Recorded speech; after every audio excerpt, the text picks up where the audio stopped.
আসসালামু আলাইকুম guys, high আমি বিজয়। আপনারা সকলে কেমন আছেন? আশা করছি ভালো আছেন। তো গাইস আর কথা না বলি, ব্লগটি স্টার্ট করি। আজকের ভিডিওটি স্টার্ট করতেছি শেরপুর জেলা থেকে। যাই হোক, আজকের আকাশ সুন্দর সুন্দর, তুমি সুন্দর না শুধু আমি। আজকের আকাশটা অনেক কালো, কিন্তু আমার উনির মনটা অনেক ভালো। এখন গুটি গুটি পায়ে হেঁটে চলে আসলাম জিনেগাতি বাজারে।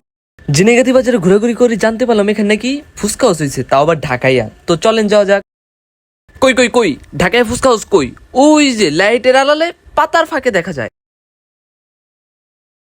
ভিতরে ঢোকার পর ডেকোরটা দেখেন, জাস্ট ওয়াও।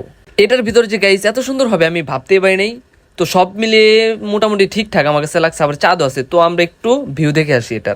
রোজ ভোরে আমি হব সোনালি রোদ, আমি আলো জেলে ভাঙাবো ঘুমের ঘোর।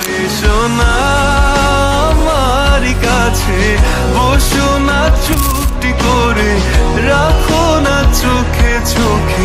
তো এখন আমরা মেনুটা দেখে অর্ডার করে ফেললাম দই বেলপুরি। তো দই বেলপুরির ভিতর বেলপুরির পরিমাণটা বেশ ভালোই ছিল। দই জানি না বলেন কি।